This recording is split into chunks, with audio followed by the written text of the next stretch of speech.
just playing some video games. Stop faffing around and do some work. So to faff means to waste time.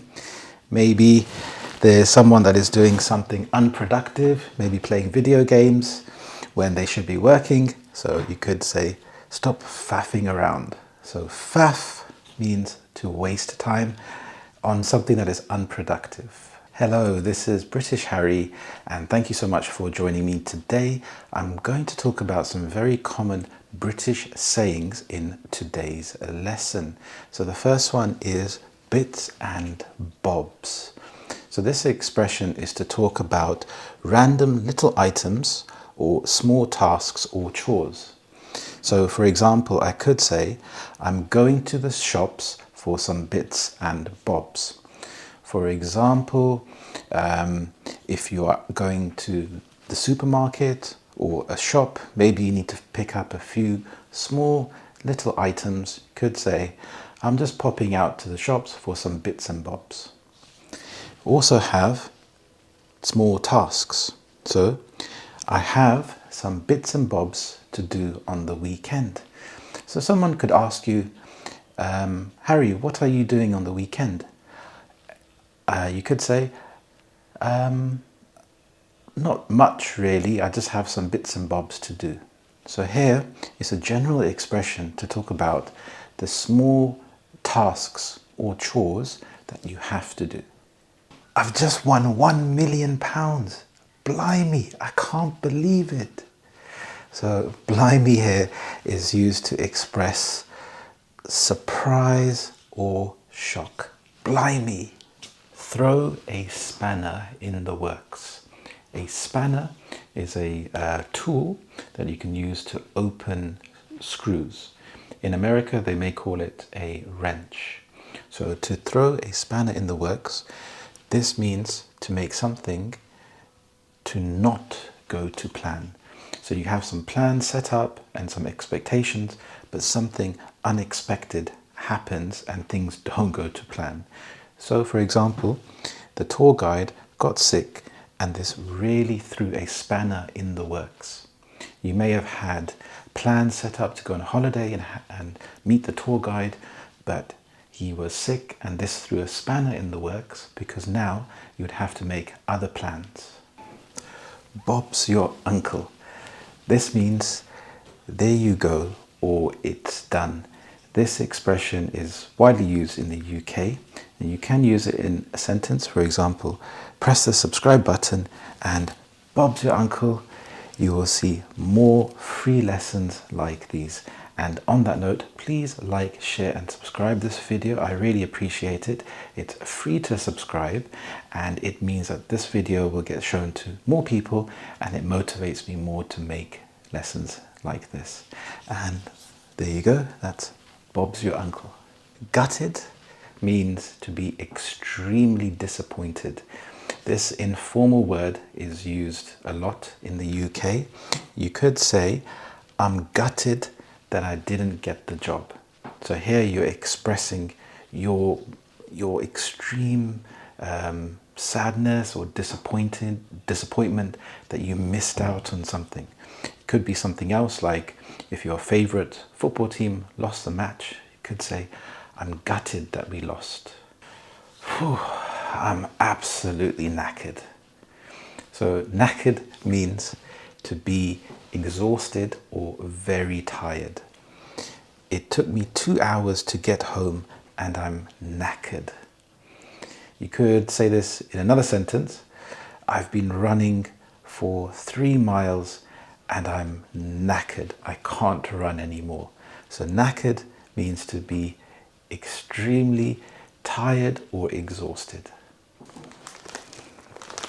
These are some cream crackers. So this cream crackered, I'm not sure how it came from a cream cracker. There we go. These are delicious with some cheese on top. So cream crackered means extremely tired or exhausted. You could say, after sprinting for the bus, I was cream crackered. I was completely exhausted. Next up, we have to take a gander. So this means to look at something briefly. Can you look at my new car? Sure, I can pop over to take a gander later. So here, gander, maybe you're running short of time and you're maybe on your way to somewhere else and you can pop over to take a gander. The driver lost the plot and cut in front of me.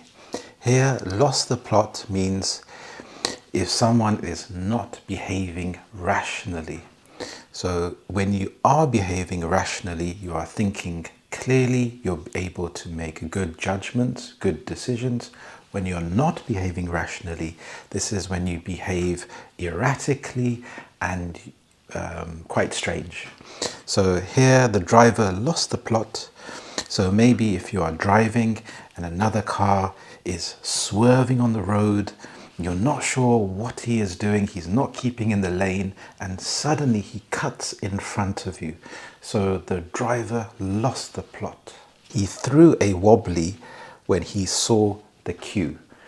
Maybe the person went to the queue, it was very long, there's nothing he can do about it. There are enough staff there at the till, but he acts in a way which is very angry and demanding that they move faster in the queue. So to throw a wobbly means to become very angry. Another example could be if you tell a child or a teenager you have to stop playing on the PlayStation or the computer games, or you take away the iPad and they throw a wobbly.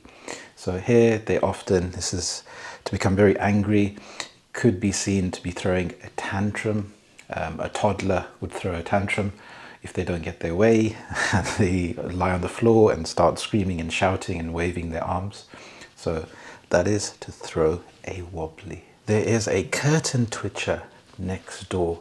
So a curtain twitcher is a nosy neighbor.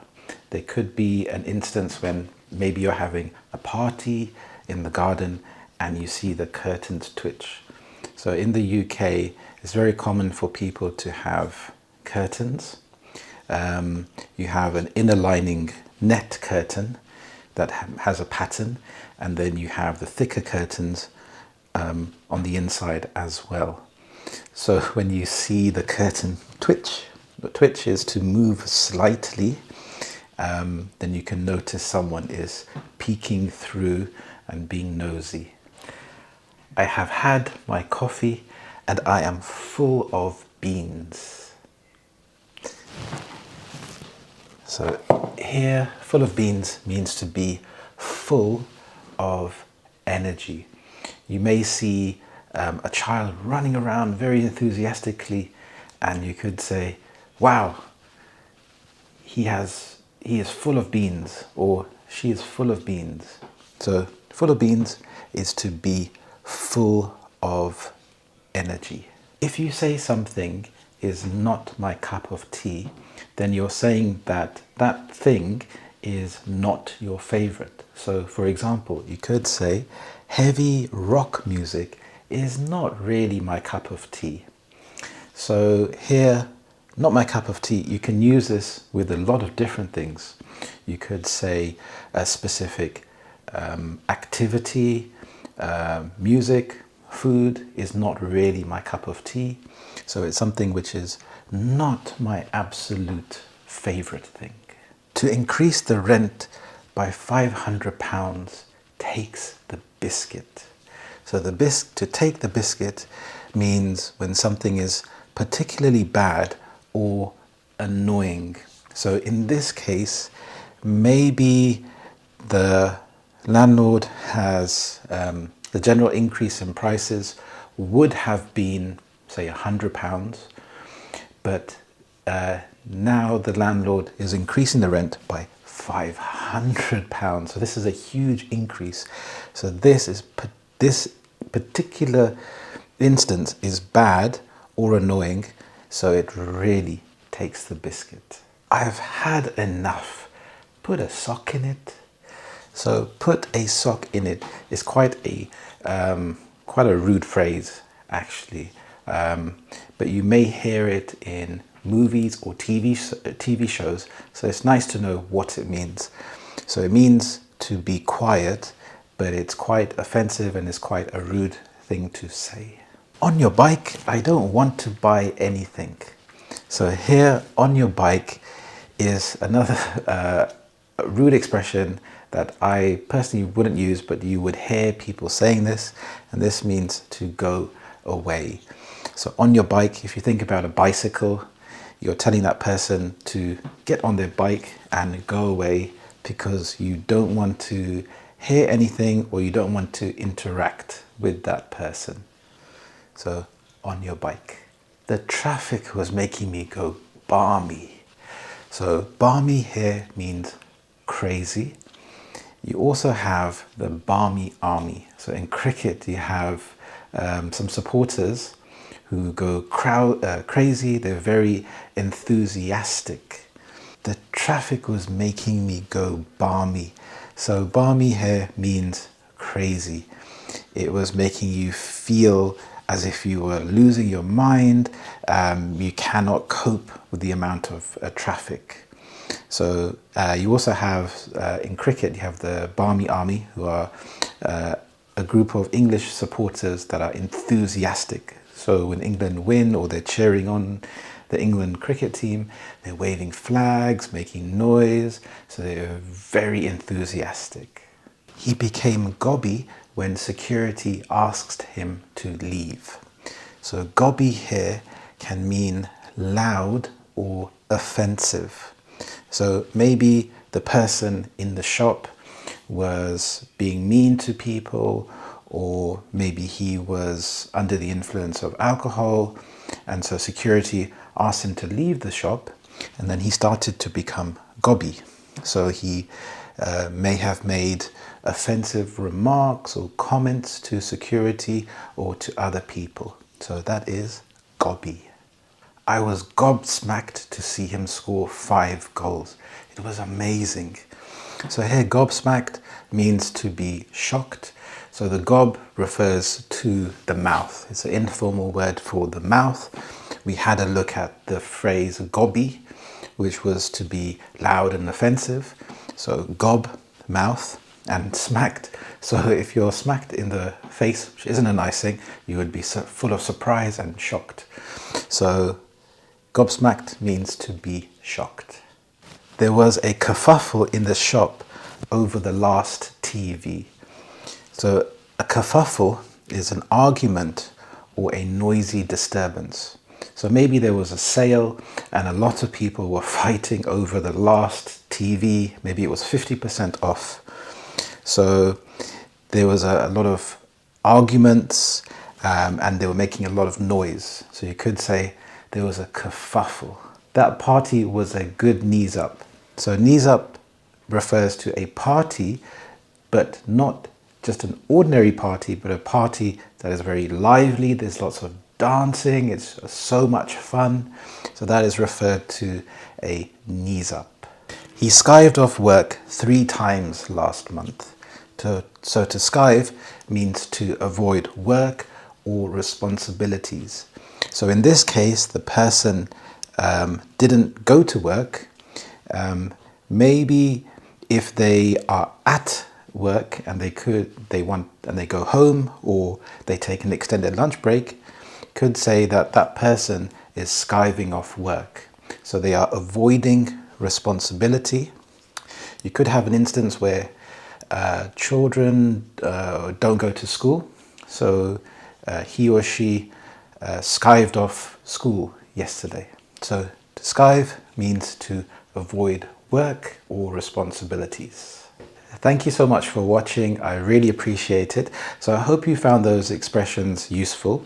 Rewatch the video, listen to my examples, try to think of new examples yourself and write them down in the comments below. So please subscribe. It's free to subscribe and it really gets this video shown to more people and it really motivates me to make more videos like this. So thank you so much. Enjoy the rest of your day and I will see you in the next lesson. Bye-bye.